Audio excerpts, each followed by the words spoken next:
A very good afternoon and a warm welcome to all the students who are present today for the online lecture of second year BCom semester 3 for the subject Business Administration.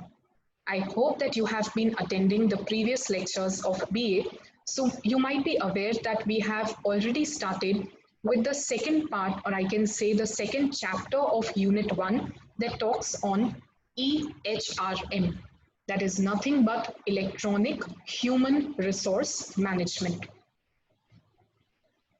So these are all the contents that needs to be covered for the chapter of EHRM.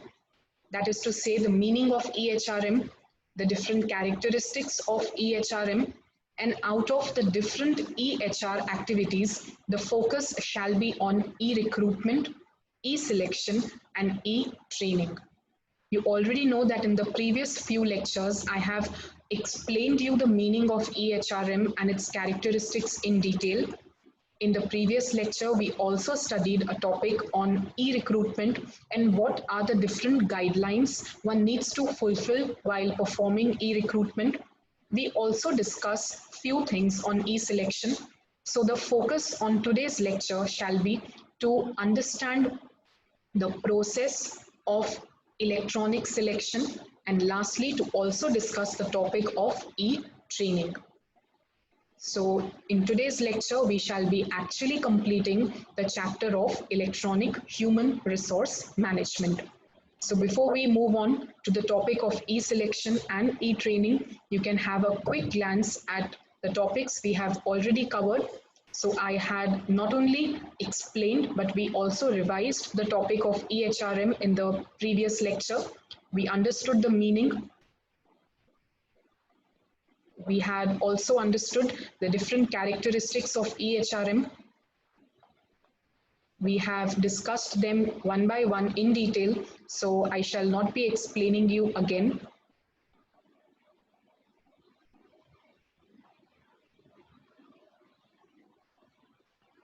We had seen different EHR activities, out of which, as I said, the focus for us shall be on e-recruitment, e-selection, and e-training.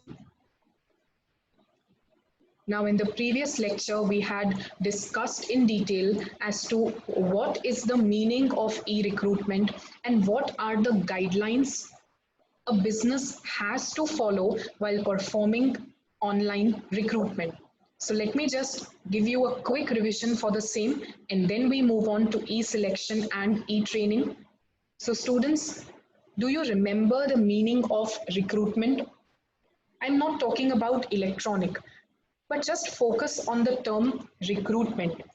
So recruitment was nothing but searching out or finding out the prospective employees and thereby encouraging them, stimulating them to apply for the jobs in your organization. Basically, you are inviting people to apply for jobs in your business. But if the same process of searching these employees or inviting them to apply becomes electronic, becomes online, then the process was known as e-recruitment, or what you commonly say online recruitment. So you can see the definition that we have discussed. These were few common practices as to how e-recruitment takes place. So basically, it could be the organization adding recruitment to its existing website, or it could be using some other special recruitment websites also. We had a talk on websites such as Naukri.com, Monster.com, LinkedIn, and there are many more. So these kind of websites can be made use of to search for the talent, or they can also develop their interactive tools, some softwares for online screening. We are going to discuss the same today again. I had shown you different e-recruitment channels. We had done a comparative study also of the previous process of recruitment and the process of electronic recruitment, based on which we had understood different benefits that a business can receive when the recruitment gets online. So we all know that it can have a wider reach. The people across the national boundaries can apply for the jobs in the business, and it was cost, time, and energy effective. Lastly, we had discussed about the guidelines regarding e-recruitment as to how the e-recruitment process should be. So it should be according to the strategic goals, that is to say, the long-term goals of the company. We should be able to attract and invite those people who possess the necessary skills and the abilities which are required to meet with the organizational needs. To develop an organizational image so that the best possible talent gets attracted towards the organization, the website and the information therein should be easily accessible so that the candidate can apply for the same very easily. Developing an online screening system. Now this we are going to talk on in detail while I will explain you the e-selection process. So I would just skip the point right now. Providing the relevant information, that could be information about the company and the relevant posts that are vacant. Promoting values, that is the culture and the discipline, the ethics that are followed in the organization. Collecting feedback from them using appropriate language that is understandable to all. You can go through the remaining guidelines also that we had done with in the previous lecture. So needs to be simple, understandable by all, should not create any anxiety or confusion in their minds, meeting with all the legal requirements. Lastly, we also studied that it should be not creating any sort of discrimination or bias, should be able to attract all the sections of the society. Students, in the previous lecture, I talked very little on e-selection as well. But at least we had understood the meaning of e-selection and how is it different from e-recruitment. So when I said e-recruitment, we were actually searching out for people. We were inviting the prospective candidates to apply for the jobs in our organization. But have a look at the right-hand side. Once you have received so many applications, once you have the pool of all the talented employees, you now have to select the one which has the best skill, the qualifications, the abilities which are necessary for us as an organization, and that suits to the job very well. So we had seen the meaning that it is e-hiring the best candidate from the pool of e-applications. Everywhere you see the letter E, because even the process of selecting the people has now become online, or what we can say electronic. We had seen the objectives. We had also seen the scientific procedure of selection, that is to say, right person selected for the right job at the right time. You need to first understand what skills are required by the organization for a particular job and thereby evaluate the qualities that are possessed by the candidate. I think we had stopped here in the previous lecture. I had shown you all the different stages that you can see for e-selection. Now in today's lecture, I'm going to discuss each and every stage in detail. So let us begin with number 1, the first stage of electronic selection. It is planning for e-selection. Now what is that? When we say the e-selection is going to take place by an organization, or it is going to select the employees electronically, the first thing that is to be done by, I can say, the HR manager, or even in the collaboration with the IT manager also, the recruitment page has to be designed on the organizational website. So the first thing that is to be done is to plan for e-selection. The IT manager will be designing the recruitment page on the website of the organization, wherein the prospective candidates can just visit the website, They can visit the page of recruitment. They can understand all the details that have been posted therein about the organization, about the job, about the skills and the qualifications required, and thereby can apply for the same. Also, it may happen that the HR department's mail ID could be posted. So simply the applications can be received even through mails in the mail ID. So the first step that one needs to do for selection is to plan for selection. How would you plan? So it would be done by designing a recruitment page, adding the recruitment page to your existing organizational website. Now, once the page is ready, all the details pertaining to the job, pertaining to the skill requirements, everything has been posted there. The second step would be now resumes will be uploaded by the job seekers. Now, those who want to apply for the posts in the organization, or those who are seeking jobs, they want to work, they would be first of all visiting the company's website. Once they visit the website, they see all the information that has been posted therein, the skills and the qualifications that are needed from them, the job that is vacant at that moment. After having seen that, they would now upload their latest resume on the website so that they can apply for the post that has been shown on the website. So by now, we have invited the applications from the job seekers or from the prospective candidates. Now comes the third stage that we have been talking about even in recruitment, that talks of online screening. Now, what is online screening? I would give you a very simple example. It may happen that for the job or for the recruitment that you have posted in the website, there could be number of candidates who possess the required skills and they apply for the same. They have uploaded the resumes, they have applied for that job in your organization, but you cannot select each and every applicant. For that reason, you need to undergo the online screening process. How is it done? So it is done online, making use of different softwares where the organization searches out the potential candidates for the vacant job. You should be able to select the best person, the right person for the right job.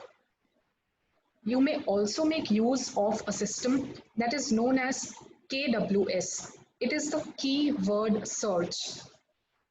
Let us say they are requiring for people who have so and so skills, who are from so and so educational background, have so and so experience. So the same words can be entered, can be searched for, and thereby out of the pool of job applications that we have received, only those who suffice the requirements by us, those who fulfill the requirements that we have searched for, will be shortlisted. So it makes the task very easy. Now, only after it has been shortlisted, we can select the candidates. We need not study all the job applications that have been received. So this is a system of online screening where out of all the applications received, a large pool of resumes received, screening can help us create a short list of candidates who would be more eligible to take up the position. So I hope now you are clear with the online screening process. Now you also have the short list of candidates who can be a part of your organization, who can work in your organization. Now comes the fourth step, that is online testing. Once you have done the online screening of all the resumes and you have a short list of the prospective candidates, you will now try and take the online tests of the candidates. So how are these tests conducted? So these are few steps that shall be followed while undergoing online testing of employees. So the recruiter or I can say the human resource manager, would be first mailing or would be calling the candidates and will schedule the online testing. Those who are selected to apply for an online test will be mailed, will be called, and thereby they can be given the date, the time when the online test will be conducted. Now, at that time, the recruiter will keep the test administrator alert as to the one who is going to conduct the test. The test administrator will greet the candidates and will connect it to the website for testing. The candidates, once those who have been connected for testing, will read the instructions for the online test. After reading, they would appear for the online test. So once the test has been conducted, the test administrator will give the feedback, both, that is the disqualified result also and the qualified result also. So the feedback will be given to both the candidates who either have been unsuccessful in passing the test or those who have successfully passed the test. So now, after the test has been conducted by the test administrator, the recruiter or the HR manager will receive the results by emails or calls. So now the HR manager will be aware about those people who have been passed and who have cleared the online test. Lastly, those who have successfully passed the online test will be sent to the next stage. So what shall be the next stage, students? Once you have passed the test, you shall be called in for an online interview. You all might have heard about interviews, but what about an interview taken online? So yes, it can take place. The HR manager, the recruiter may hire a specialist manager, an expert body who can make a list of all the questions that can be based on the job for which interview has to be conducted, and thereby he can conduct the interview online. Few methods could be an online one-on-one interview, that is to conduct an interview with full interaction. It could be an interview in depth. It could be through video conferencing or using a webcam that is very much familiar to us and we are aware about it. Now comes the last two steps for e-selection. So students, what have we done up till now while we are performing e-selection? Number one, we had planned for e-selection. When I say planned, the IT manager had designed the recruitment page for the organization's website. Once the page is ready, what did we do? The applications were received. The job seekers had uploaded their resumes in the company's website.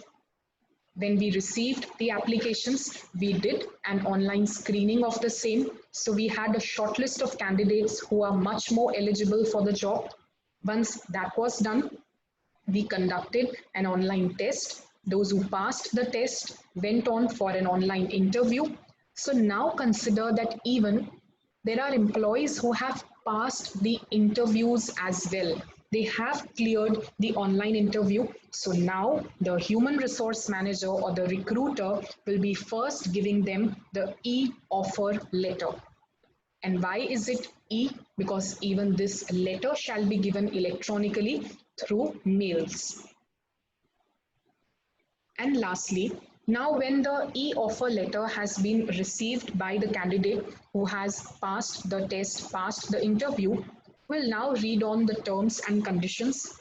If he is satisfied with the terms and conditions, if he is ready to join the job at all the terms and conditions that have been mentioned in the e-offer letter, he can give his approval. He can accept it and give the approval to the HR manager. He can mail for the same. So once that has been approved, lastly, the human resource manager, or I can say the recruiter, will mail also the e-appointment letter on the candidate's mail ID. Lastly, the process gets over when he is finally placed for the job. I hope you are clear with the entire process that we did in detail for electronic selection. Let us move on to a very simple, a very interesting topic, the last topic probably for this chapter, that talks on e-training, also known as electronic training. Now, what is training, my students? And why was training given? So, we had discussed earlier in the first chapter that the skills, the abilities, the talents of the employees needs to be developed. And how will they be developed? So, one needs to give them training. Of course, there are many methods, many traditional methods that have been used for providing training and developing the skills of employees. But today we are going to talk about the e-training. So again, the definition you can frame on your own, that developing the skills of the employees or giving them training, but in an electronic manner. That is by using a web-based program, by making use of computers with internet connectivity, by using internet and technology. When training is given to the employees to develop their skills and knowledge, it is nothing but e-training.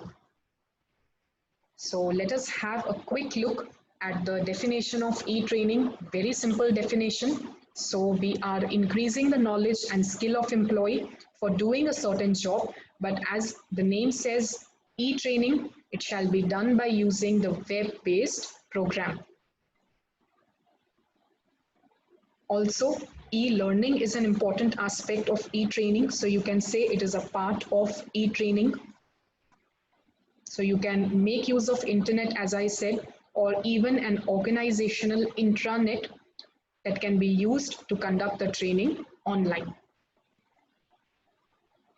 You can have a look at the slide where you can see on the left hand side there are few traditional training methods mentioned. That could be the on-the-job training, it could be job rotation, it could be mentoring, coaching, using workbooks, manuals, or a classroom lecture.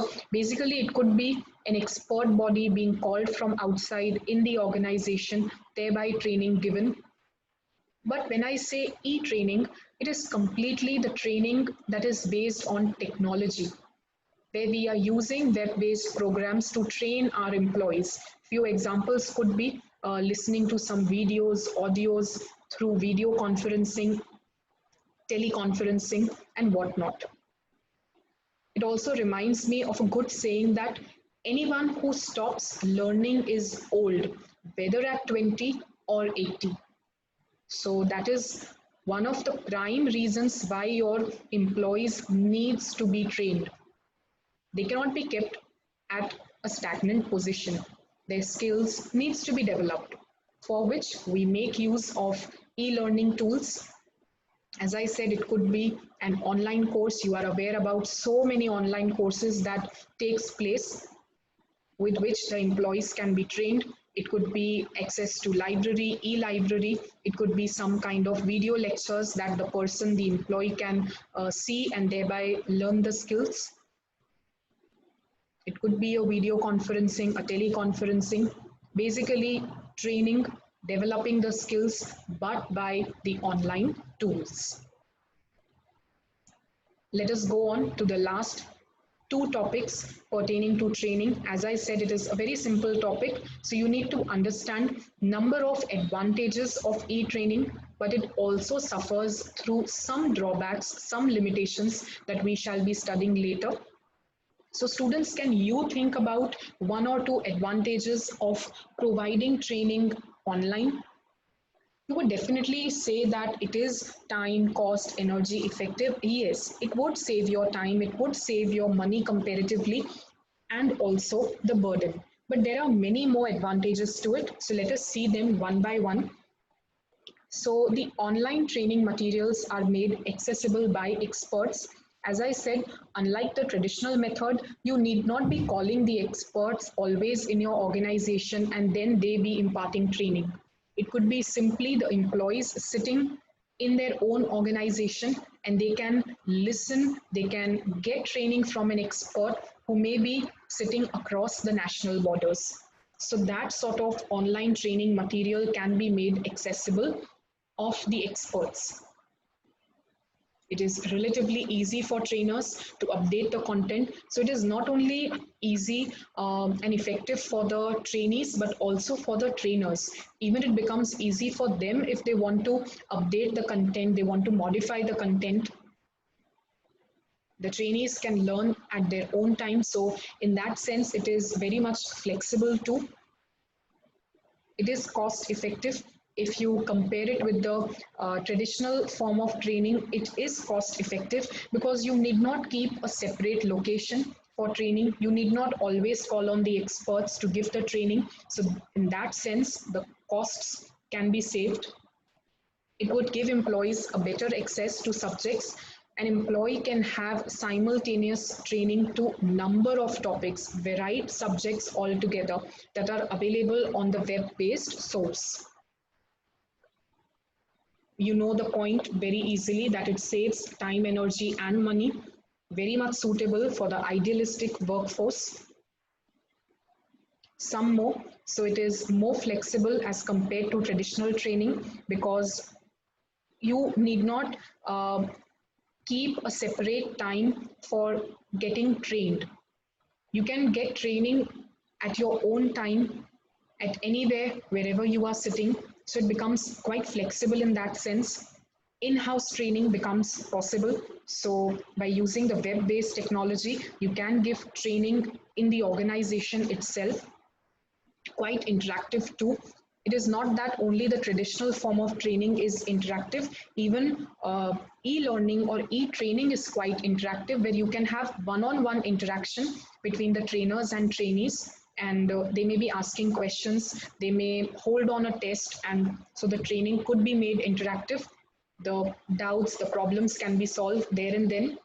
Allows for consistency in the delivery of training. You may have the training programs that are scheduled consistently for a while, so that is also possible. It could be to enhance the instructor-led training as well. And lastly, helps to the trainees to use whenever needed. You may access the material anytime when you need. So it is cost, time, and energy effective. I hope you have understood the benefits, the advantages of e-training. But as I said, it also suffers from some disadvantages, some drawbacks that you need to understand. So the disadvantages of e-training that you can see, number one, very importantly, the online assessments are limited to questions that are objective in nature. Now, I just told you a slide before that assessments or conducting tests, interactive tests is possible even in e-training. But majority of the times they are objective in nature. Objective in the sense where you have to answer as to what is right, what is wrong. But then the subjective aspect of learning is avoided to some extent in e-training.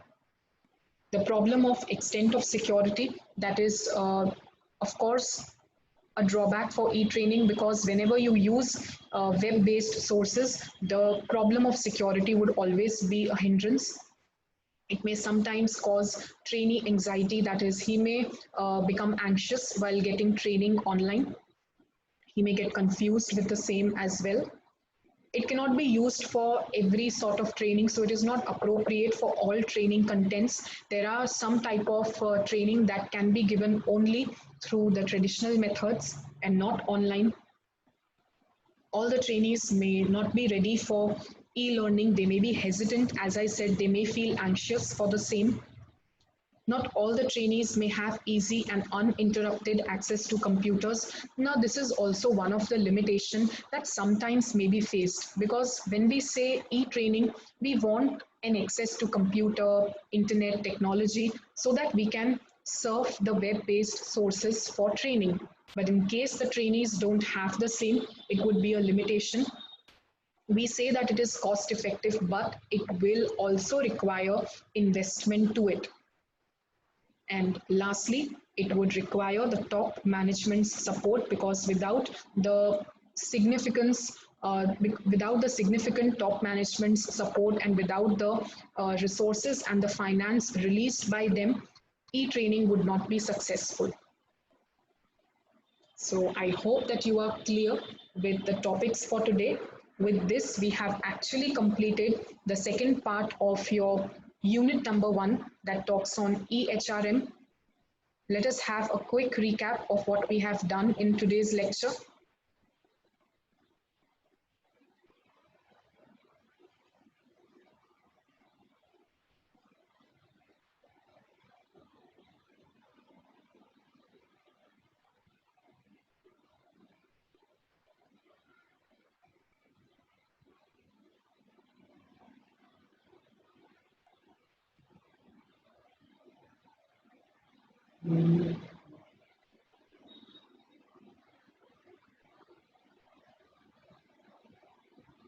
So students, you have understood in today's lecture in detail each and every stage of e-selection.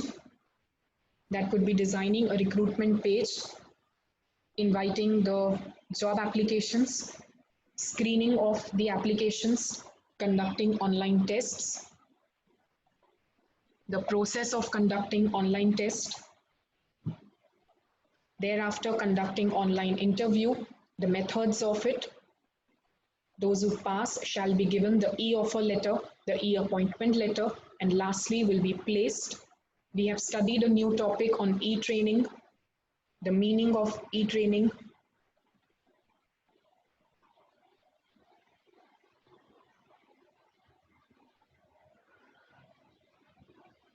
You have understood the advantages of e-training. And lastly, you also studied about the limitations, or I can say the disadvantages of e-training.